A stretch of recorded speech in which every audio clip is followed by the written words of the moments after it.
Cheryl here with another vintage haul video from the flea market. I went last weekend. It was hot, hot, hot, and didn't get as much as I usually get, even though I stayed there for hours and hours. It was super crowded, a lot of people there, and but I did get a few fun things, really some weird things this time, and not a lot of jewelry. So I'm going to show you the jewelry first, and then move on. And the first thing I want to show you is this beaded necklace. And those of you who have been watching my haul videos all along might remember one not too long ago that I bought that was very similar to this. It wasn't these, it was darker colors, but it was exactly this sort of shape. And I believe I paid $35 for that, and sold it for a really good profit. I don't remember offhand how much. I'll try and add it when I edit the video. But I made it sold right away, and I made a good deal on it. Well, this one, I saw this and I thought, wow, how cool, another one. And I asked the guy how much he wanted for it, and he said $75. Well, that was way too much. So I regretfully put it back in its little box, and he said, well, how much do you want to pay me for it? And I said, really, you know, I could only pay about $25 for it. And he said, sold. So I got it for $25. Now that I have seen two of these, I'm not so sure about my original thoughts that it was a genuine 1920s or 1930s flapper necklace, but it may be. Certainly this green color is a 1930s popular thing. So I don't know, but it's in very good condition. Now it came in this May Company box, which is a mid-century box from a department store that's California based. It's now, well, it was Robinson May, and then it got bought out by Macy's, I think. But who knows whether this was the original, what it originally came in. The rest of this jewelry I got from all one person, and some really nice pieces, but I kind of paid up on them. I got these Mexican silver modernist earrings. They're sterling silver, and there is the mark. I haven't looked up the maker yet. I always say when I get this Mexican silver, like, oh, I bet I can figure out who made this, but Mexican silver is so hard to figure out sometimes. There's just a lot of it is just, it seems like the marks are just not documented anywhere. But it is late 70s to 80s probably that these were made. They're not super old, but I just thought they were really nice. There's a lot of silver in them, very heavy. I paid $15 for those. And this is a sterling silver with, maybe that's snowflake obsidian, although it's kind of not dark enough to be obsidian, so I'm not quite sure what that is. But it's a beautiful stone, and it's nicely set in the sterling silver. The little bail here is marked 925, and I paid $7 for that. And then this is a nice little turquoise and sterling silver pendant necklace.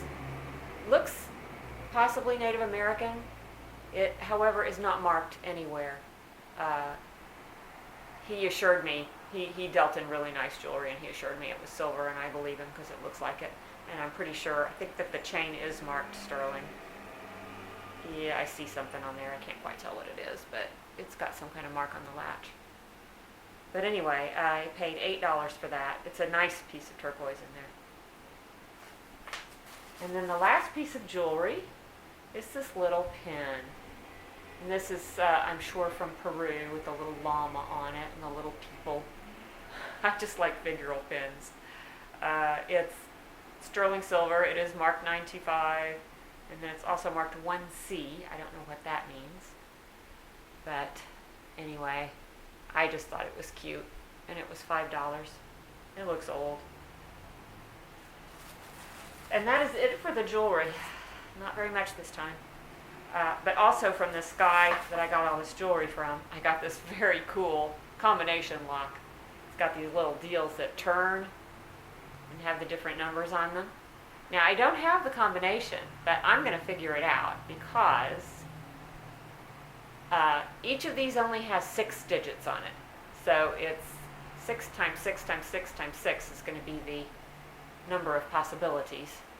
So I just have to sit in front of the TV and spin it for a while until I come up with the right combination. But I just thought that was really cool. That was $5. The last combination locks I bought, I have tried and tried and tried to figure out the combination on, and I haven't been able to do it. But they're regular, the regular kind, so there's a lot more possibilities.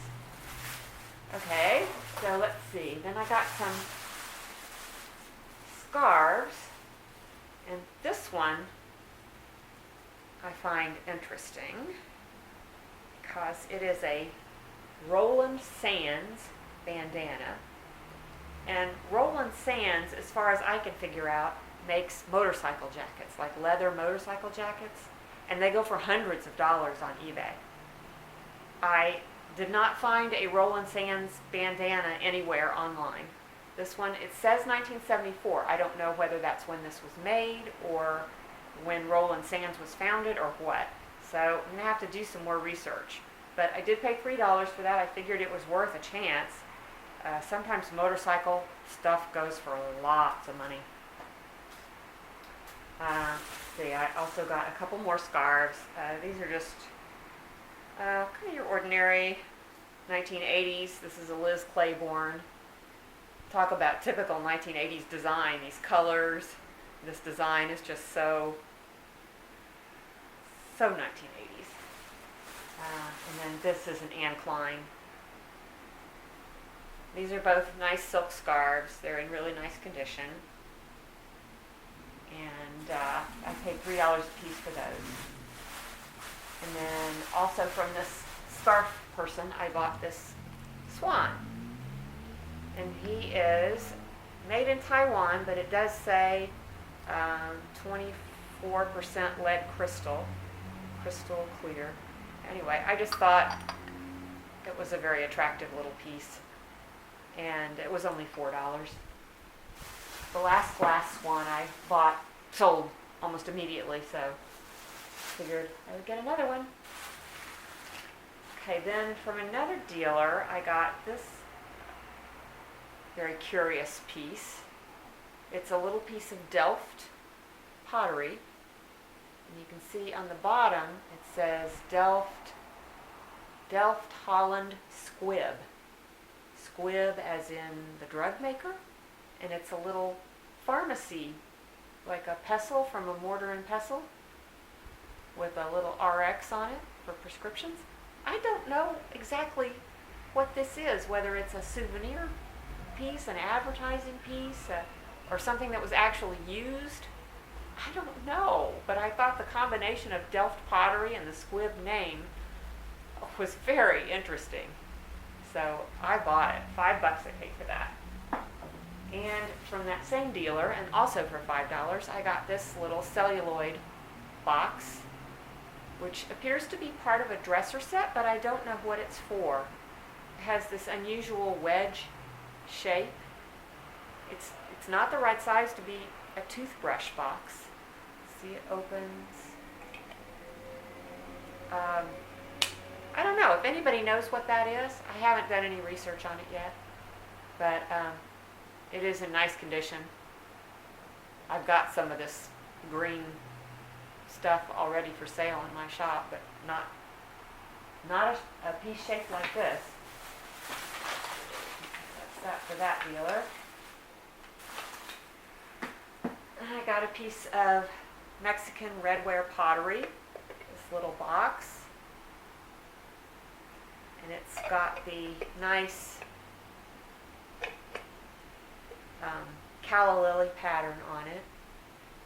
This comes from a particular region of Mexico, which I'm blanking on right now, but I do know what it is. And this one's signed by the artist, which is helpful for the value. I have sold this exact kind of pottery before. I sold a soap dish and a little tray, and so it is collectible. This looks older because it's got some crazing on it, and it's not super shiny bright like the newer stuff is. So I paid I think I paid $7 for that. And then I got another unusual piece of Delft from a different dealer. But this one is a little spoon holder, for souvenir spoons. And on the back it says 62 Delft, Holland. It's got a little crown. I'm not sure what that means. I don't think this is, the super desirable Royal Delft. Let's see. Oh, here's another scarf I got. This is an Adrian Vittadini scarf. Those can go for quite a bit. It's another 1980s long scarf.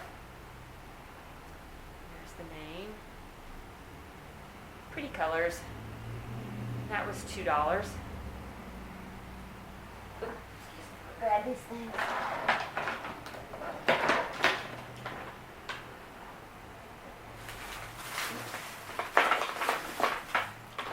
Now, Margaret, if you're out there, Texas Gal Treasures, it's your fault I bought all these silly glasses.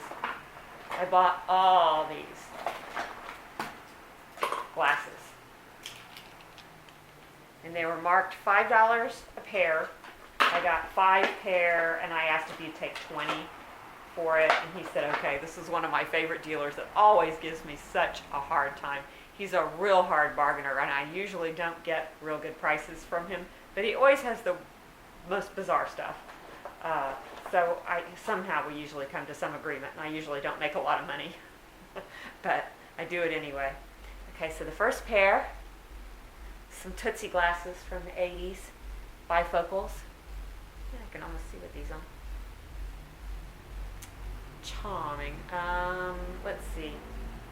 I do not see a brand on these. They're pretty worn. I don't know if those have any value. And then another pair of Tootsie glasses. Wow. These are like almost as bad as my glasses. I wonder if I could wear these. Okay, these do have a brand on them. These are, they're made in Italy. Wine blue, frame Italy. I don't know. Anyway, there they are. Then I got some horn rim. I think these might be child's glasses. They're a little tiny. Maybe they're just a small person glasses. They're also pretty thick. And I got these. Ta-da! And these are Medusa, something Medusa, I think he said these were the best ones. They were made in Germany. Yeah, they're made in West Germany. So, another pair of bifocals. Then the last pair I got were these awesome aviators. Yay! Another pair of bifocals. I can't tell if these have a mark on them or not. Anyway, there you go, some glasses. And then I had been looking at this little gold locket in his space also, and I asked him how much, and he said $5, and so I put it back down. After I gave him the 20 and he gave me the glasses, he picked up the locket and threw it in the bag, so I'm assuming he did okay. There's the little locket. Here's the inside. Here's the little ring that fell out.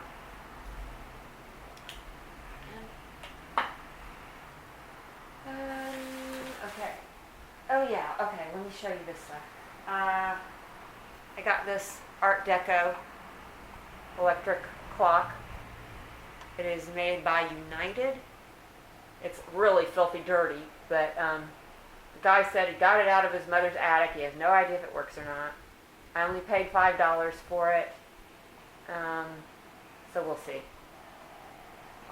Last time I plugged in an old thing like this, I blew a fuse or blew a breaker and had to call an electrician. But gotta find out if it'll work or not. If it'll work, it sells for a lot more. Okay, so I got these. I I got all these little movie pictures. I couldn't really tell what this was when I picked it up. It was all sealed up, and all I could tell was it was a bunch of pictures, and I thought maybe it was going to be publicity stills or something like that, but as it turns out, it's just some, they're cut out from magazines, so they're basically not worth anything. But they were fun to look through. We have Robbie the Robot combs Anne Francis's hair. Bride of Frankenstein. Shane. Oh, and there's Bob Hope on the back, 7 little boys. Wizard of Oz. Creature from the Black Lagoon. I think that might be Cane Mutiny. Not sure. That I think is probably Grapes of Wrath. And that's Laurel and Hardy. So I think this was some kind of, great moments in cinema history magazine that somebody cut pictures out of. So not worth anything. But it was, I guess it was worth $1 to look through them. They were fun. Okay, then this is another of my favorite dealers. She always has the most awesome stuff, and she charges a pittance for them. I can't believe the stuff she has. This beautiful hand crocheted table runner. It does have some stains, but they're not horrible, and I bet you I'll be able to get them out. I think I will. She only charged me $2 for this. I just thought that was so pretty. And even if I can't get the stains out, it's a real nice cutter for $2. And then this is some weirdness.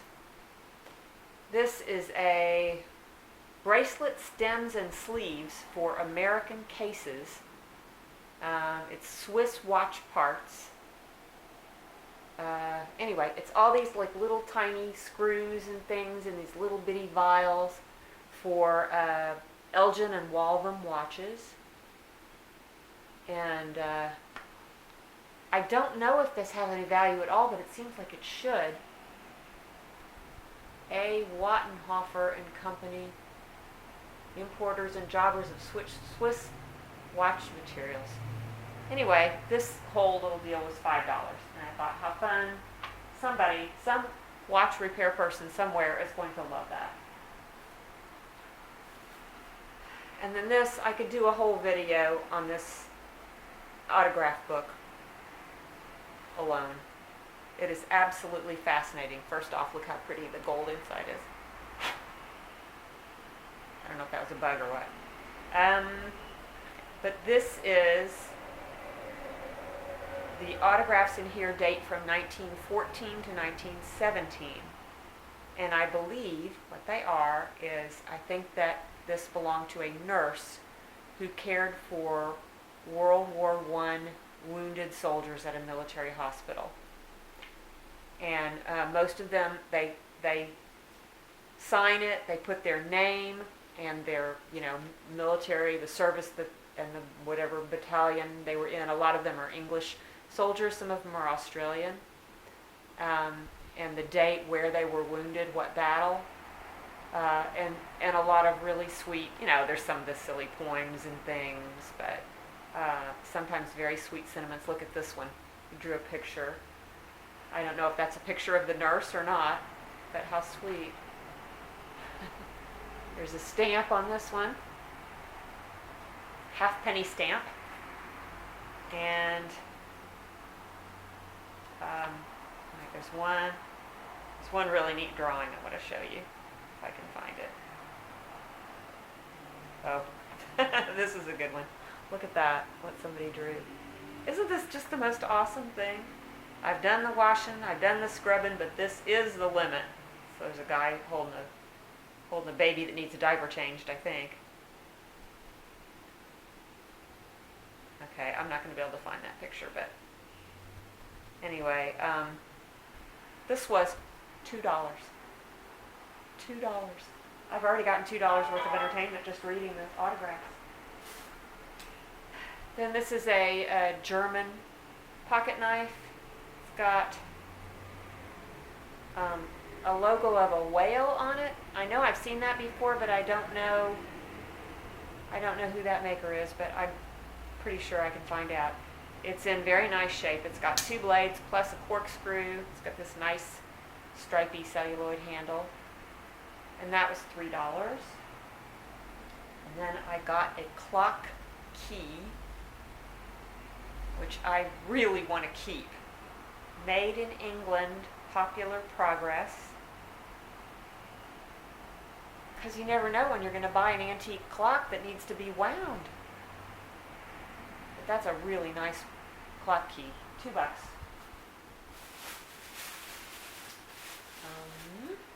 Okay, that's it. That is all I bought. I spent altogether, I think, $139 at the flea market. And I'm going again this weekend to a different flea market. And because I'm kind of out of things to list. I know a lot of you guys are complaining that you have mountains and mountains of things to list, but I tend to try to keep up because I don't have very much space to store things, so I tend to get it. If I have too much stuff, I just don't go shopping.